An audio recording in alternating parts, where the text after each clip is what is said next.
If you look at the screens behind me, what do you see in this picture? And now, look at the other picture. What do you see in this picture? And now, look at me. In what category has your brain already put me in? It is within our nature to scan the surroundings and to categorize us. And now, when you are aware of how you categorized me, what do you do with that information? What happens to a person when you can't put them into a single category? This is called in-betweenship, belonging to multiple worlds and multiple identities. My name is Vinh Phillips Ingvason Nguyễn, and I'm the embodiment of in-betweenship. My pronouns are he and him, and for those who may not be able to see me, I'm 168 centimeters, Asian-looking, identify as a cis male.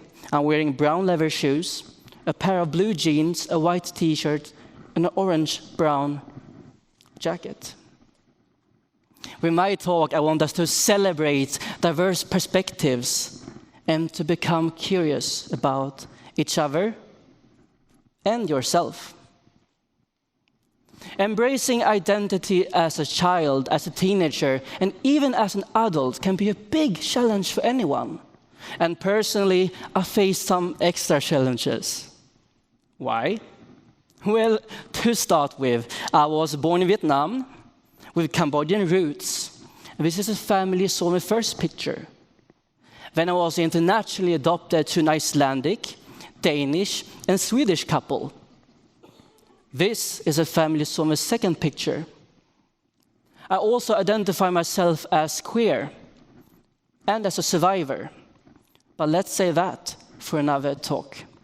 I was 23 years old when I realized that I tried my whole life to fit into multiple norms. A life that wasn't mine. And as a former short track sprinter, I also realized that I've been sprinting in my everyday life as well. Always running away from life, but today I run towards it. Let me circle you back to the topic of in-betweenship. You can probably imagine that people around me have always been curious about where I'm from. Especially as I was one of the very few non-white children in school. Children and parents made fun of my skin color, my hair texture. They touched my skin and my hair without my consent. They call me dirty, they call me monkey, and they force me to do animal sounds. I remember a specific day. I was probably around 9 years old. People made fun of my skin color as usual, and in an attempt to not stand out, I participated in this daily song, making fun of Asians, making fun of myself to feel included. But one day, I had enough. I told a boy that he looked like a toilet. Not my proudest moment, but because his skin was shiny white.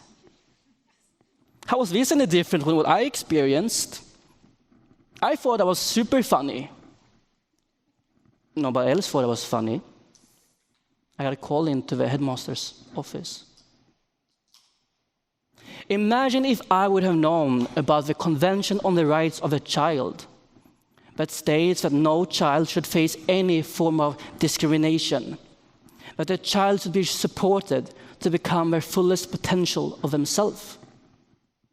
If I would have had this kind of experience and knowledge, I could have embraced my own in-betweenship, leaning in, instead of trying so hard to fit in. As an internally adopted child growing up to a non-Asian-looking family, the first thing I learned was to code switch to very mixed culture. Code switching is adjusting your behavior, sometimes hiding parts of yourself, so others will feel comfortable around you. Code switching, sometimes a useful tool, becomes a habit. And this meant that parts of me didn't get any space to flourish. I tried so hard to integrate and be as Swedish as possible, but I forgot to follow my heart. People around me have always been curious about where I'm from, and when they asked, I said, I'm from Gothenburg, Sweden. So they asked the same question again. Where are you from? I'm Danish. And they said the same question again. Where are you really from? I'm Icelandic. This went on and on and on until I told them that I was born in Vietnam. So then they later told me, oh, but that means that you're Vietnamese. This didn't let me to define my own identity. This didn't happen just once or twice. It still happens on a weekly basis. So let me ask you a question. Why do we need to know where someone is from? Why do we want to know where someone is from? And what do we do with that information? What I didn't know back then was that I was actually experiencing in-betweenship. In-betweenship means that you belong to multiple worlds, and sometimes you don't feel that you belong to a particular one. Anyone who has more than one culture as I have can live in a state of mind of in-betweenship. And when I found out of this term, I decided to study about it in university. I wrote my thesis about the topic, and today I lean into it. I use my lived experiences of in-betweenship in my professional life, supporting others to become who they want to become. After many years, and after years of searching, I finally found my biological family. I finally found another puzzle piece of mine. And despite 23 years apart, I could feel an instant connection. I was surrounded by people who didn't have a need to try to define me. I felt empowered, without the need of code switching, even though I don't speak Vietnamese.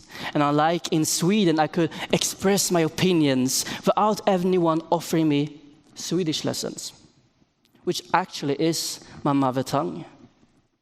I felt empowered, I changed the power dynamic, and I defined my own identity. This transformed in-betweenship from something negative to real superpower. I saw in-betweenship as a tool to move between different cultures freely. I didn't need to code switch anymore. Today, we live in a society where we come across diverse people as a result of people moving country due to work, studies, family, and war. More and more people live in a state of in-betweenship. And if you do not, you will know someone who does. True diversity isn't just about different backgrounds in a room. True diversity is to let all the cultures express themselves freely and genuinely. If we all act the same way despite our facials and cultural differences, are we really diverse?